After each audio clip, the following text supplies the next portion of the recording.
Hey, Brian Whiten's filling in for Buck Levasseur. Welcome to another edition of Discovering. I hope you all had a good deer season. I wasn't lucky enough to put my tag on anything, but I enjoyed every minute of it nonetheless. On tonight's show, we'll take a look at the final stages of a wildlife habitat project in Delta County, and we'll talk to Ken Bucholtz about the Wheelin Sportsmen. Rifle season is over, but muzzleloader season is right around the corner. We'll pay a visit to the gunsmith to find out the proper way to keep your muzzleloader clean. And we'll take a parting look at a couple of nice bucks shot this rifle season. That's all right here, right now, on Upper Michigan's very own Discovering. The secret streams that flow beneath the cliffs of colored stone. Forest thick and healthy with birch and pine and oak. Surrounded by the greatest lakes this world has ever known. Black bear's awesome presence as he roams the hills and fields. Call of the timber wolf, the loon's lonesome trill. The eagle soaring high above, the trout lies deep and still. These are what I treasure,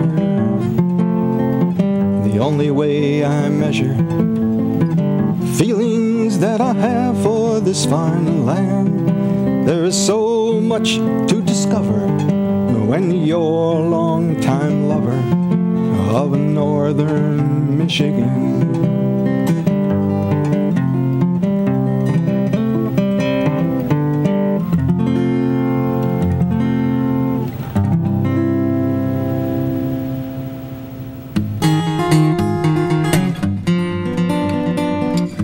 In the past 100 years or so, whitetail numbers in the U.S. and Canada have grown from 500,000 to an estimated 20 million. Wildlife and habitat management has certainly played a great role in that significant increase. I traveled to Delta County to get the scoop on a habitat management project accomplished through the cooperative efforts of a variety of organizations. Well, here we are at one of the cooperative project sites that we established a wildlife opening. This is a cooperative project between the Michigan DNR Deer Range Improvement Program, Plum Creek, the Wheelin Sportsmen, part of the Beta Knot Gobblers National Wild Turkey Federation, Upper Michigan Land Management, which are the guys that are actually doing the work right now, and Marv Nelson Forest Products, who did some of the bulldozing for us. So this whole project started back last spring when the idea was that we thought we could establish some wildlife openings on Plum Creek land, and so we identified some sites working with Dean and the folks from Upper Michigan Wildlife Management, and Bill Scullin from the DNR. And so we identified 3 different areas. This one happens to be in the Cornell, Michigan area. We've got one out in Hendricks, about 15 miles west of here. And then we've also got some north of Rapid River up in the Osier area. So in total, we have about 15 acres of wildlife openings that are put in. And each of these areas, each site is in the neighborhood of about an acre to an acre and a half in size. And we came out this spring after we identified them. We then had to do some spraying to control the grasses out here, do a little bit of bulldozing in the areas to smooth them out and get the stumps out of the areas. Some of them were already kind of natural openings, but they had to be expanded upon. And then Dean and his crew and Todd, they came out and did the actual seeding and sowing of the wildlife mix. And so now we're kind of on the last phase of the project, which is to put the trees in the ground. And so that's what we're doing today. We've got a combination of mountain ash, apple trees, and some oak as well. So we're putting about 8 trees in each of the different wildlife openings that we've established. A great project area.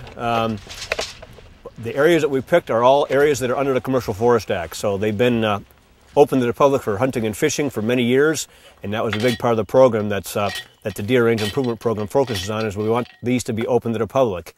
And this particular area is kind of neat because as we came out this morning, here we are a few days before deer season, the rifle season opener. We've already got folks that are out here camping and getting ready to set up their deer stands and whatnot, and already seeing lots of deer in the opening. So it's working real good. We're seeing lots of usage of these openings already with the deer, and just kind of an exciting program.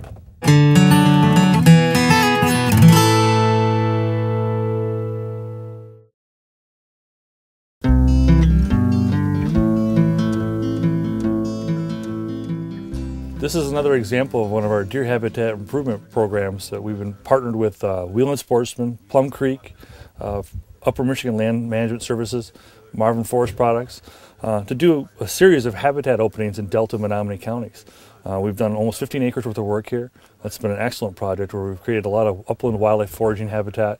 They've also enhanced these with some apple and oak and other tree plantings as well as wildlife shrubs. So these are great opportunities for sportspersons to come out and recreate in these sites, but they provide a lot of habitat benefit for wildlife during the course of the non-snow season, which will be important for deer primarily, but also for turkey and grouse and bear as well. So it's going to provide a lot of foraging opportunity and some recreation opportunity as well.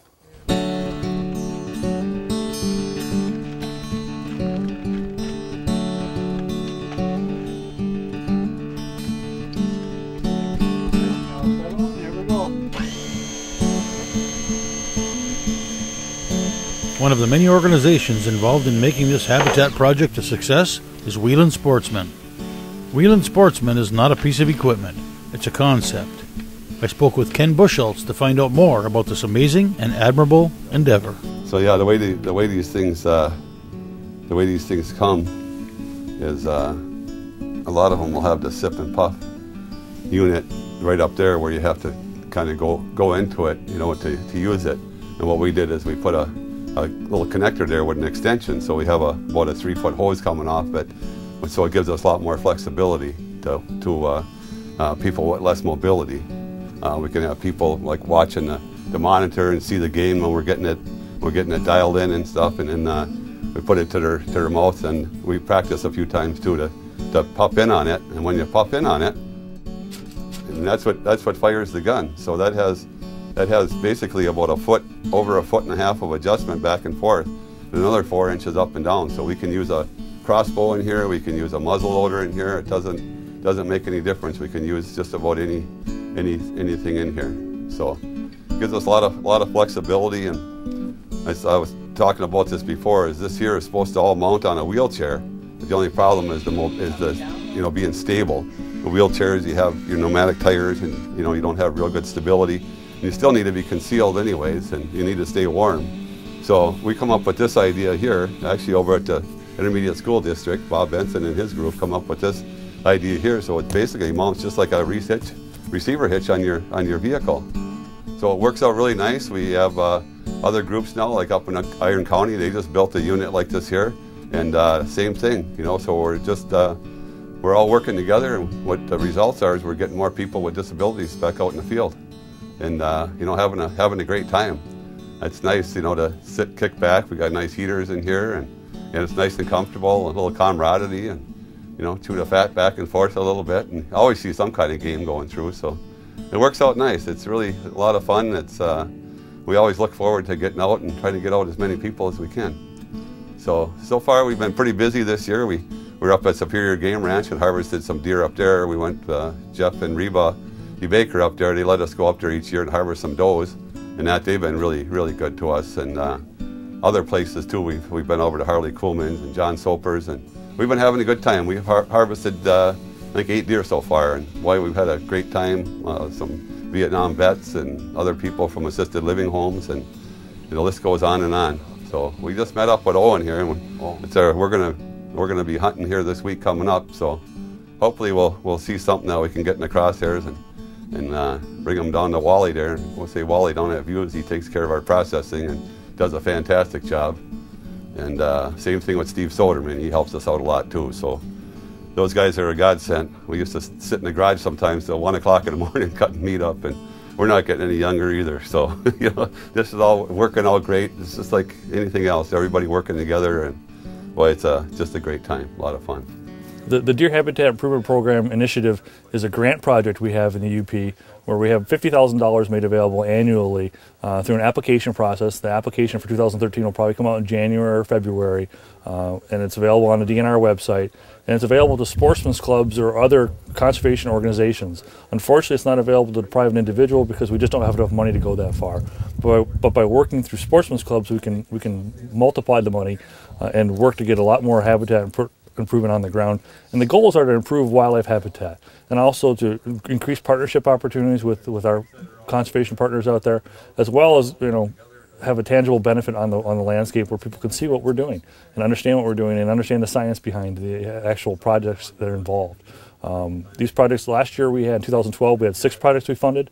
We had them in Ontonagon, Alger, Dickinson, Iron, Delta, Menominee, and Mackinac counties, where we did a various array of projects, from wildlife openings to planting hundreds of acres with hemlock trees, to planting apple orchards, to planting large oak trees.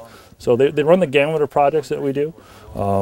There's a scoring process they go through, there's an application process people have to go through, and all the information is available on the DNR website under the grants programs. You can get on there and look and see what we had for 2012, and a new package will come out in 2013 as well.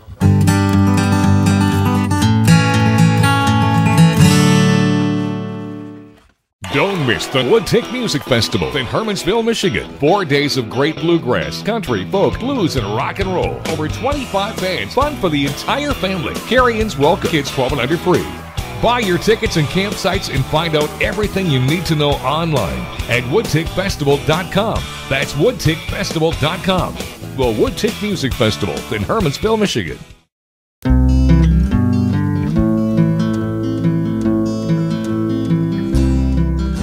Rifle season may have come to a close, but that doesn't mean the hunting is over. Muzzleloader season begins December 7th and runs through the 16th here in the UP. And the importance of keeping your firearm clean cannot be emphasized enough. It's time for a trip to the gunsmith to find out how. On muzzleloaders as well as on centerfire rifles, if you can clean them from the breech, that's ideal. But if you have a barrel that is set with a ball starter crown, which is recessed, then you can clean from the muzzle without the danger of damaging the crown. But muzzleloaders are extremely critical to be kept clean. There's a variety of powders available.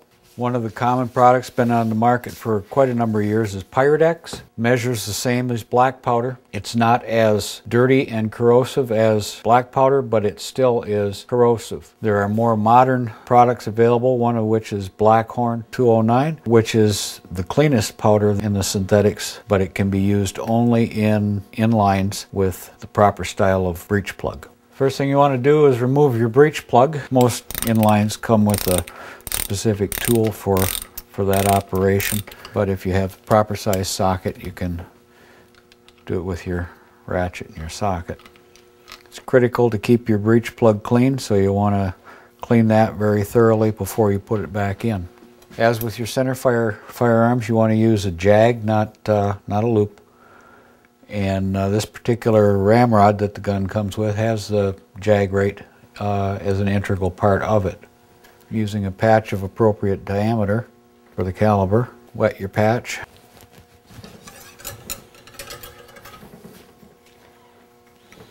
Again, you want to use a brush of appropriate diameter, half dozen strokes or so. Now with a clean dry patch,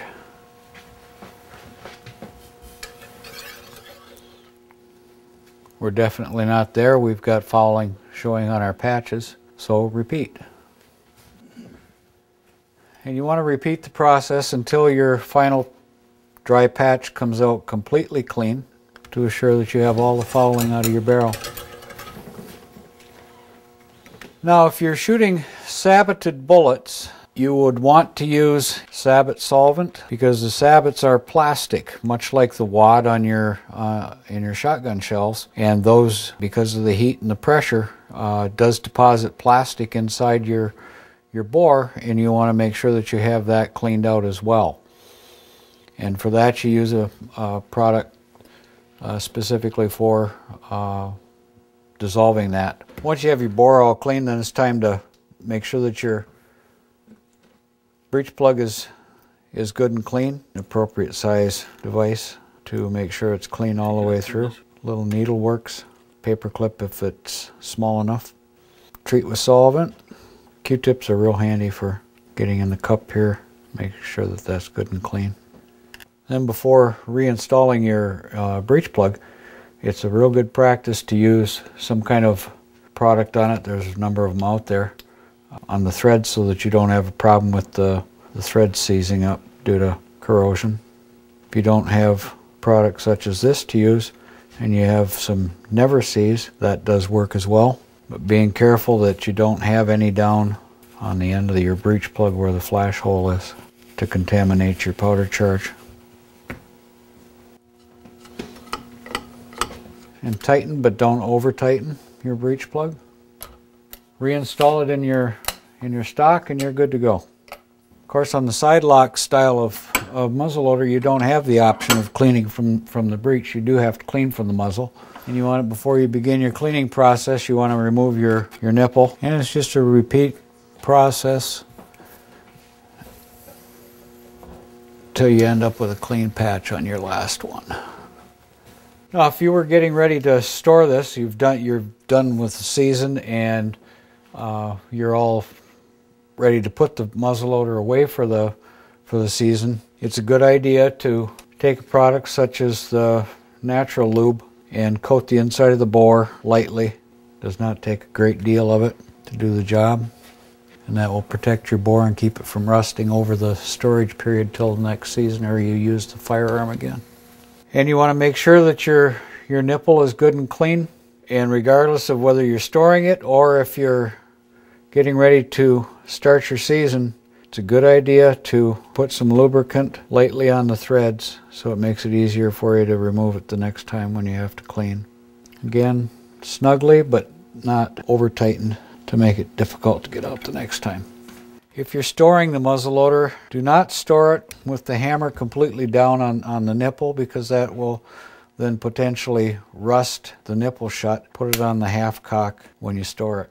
Check on your ramrod with the gun empty where you're going to be, so that you know if you have a load in there or not. If the rod goes all the way into this point, there is no load in the firearm. And then when you have loaded the firearm and it's loaded correctly, you would want another mark on your ramrod so that you know the distance, if it's loaded correctly and the ball is pushed all the way in, what the measurement is from the load to the muzzle, so that you're sure that you get that bullet pushed in all the way.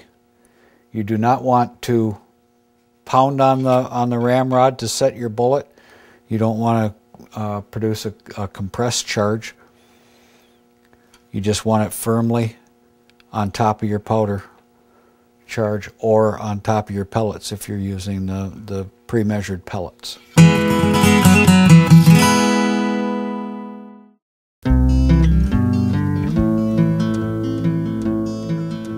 With the firearm deer season behind us, our focus now shifts towards things like cutting wood and Christmas. But the season is still fresh enough in our minds that we can't help but think back. Maybe to that day we got a glimpse of the big one, or the moment we squeezed the trigger. Let's take a last look at a couple of hunters who I'm sure are doing just that. We walked into the blind at about 12:25. We sat there for about 20 minutes. Then my dad looked over to the right, and this thing started walking in, and it looked directly at us. And I started putting down my window, and I put the rifle out, and I said, "Ready, Dad?" He said, "Yep." So I shot it right, I double lunged it, and after that, it only ran about 50 yards. And then we went over there, and we found this thing laying on the ground. It was 176 in weight. I was hunting with a 270 rifle that I just got for my birthday. Last year was my first year hunting, and we seen a spike horn, and I passed on that. So this year's my second year, and this is my first buck. Yeah, I'm really proud of myself. Well, what had happened is I went out early in the morning and got a little tired around 10:30 in the morning and decided to get up and go for a little walk. I bow hunt about 200 yards away, so I went over and checked that area out and came back probably about 20 minutes to a half an hour. Come up to my area where I had the bait, and the woods were just exploded. There was like 4 or 5 deer running around, and he is one of them chasing a bunch of does, and I kept pulling up to try to get a shot, and nothing would stand still long enough for me. And all of a sudden, one of the does caught attention, and they took off running, and he followed them out. And so I thought, well, I went to work on midnights. I got up at noon because I didn't want to go out early in the morning, and went and sat in the stand and waited for, I don't know, probably about an hour or so after I was there. I got there at 1 o'clock, and doe was there for probably an hour. Next thing I know, he comes walking up over the ridge and headed right for her. He's probably about 130 yards out, and I was so excited. I couldn't take a shot. I was shaking so bad. He got to about 80 in a clearing that I had open for him, and took a shot, and he hunched up real hard, put his nose down to the ground, turned around and walked right up back over the ridge. I didn't know what the heck had happened. I fired another shot and didn't hit him at all, of course, but went and got my kid and came back out, and about 200 yards down the trail, he was down the ravine, probably 100 yards, laying there deader than a doornail, and couldn't believe what I had shot. Just could not believe I even had a second chance at this deer. It was incredible. He's about 22 inches main beam. These are 12 inches here, his G2s. He's 5 inches around his G2 base. His bases here are 4 inches. I think he's 14 across. The width is just, he's just an incredible deer, man. Yeah, the typicalness of them and the symmetricalness is just unbelievable. I mean, these both measure almost exactly the same thing with his G3s. His main beams are exactly the same. His brow tines are probably, I'm thinking, if I remember right, one's about a 1/4 inch less than the other one. Otherwise, everything measures almost. You could almost measure both one side and times it by 2. He's so symmetrical. But you just never know when you're out there hunting. Something like this could happen to you guys. I mean, you know, nobody knew this deer was even around this area. So you guys just got to get time in the woods and be in the right place at the right time. Good luck.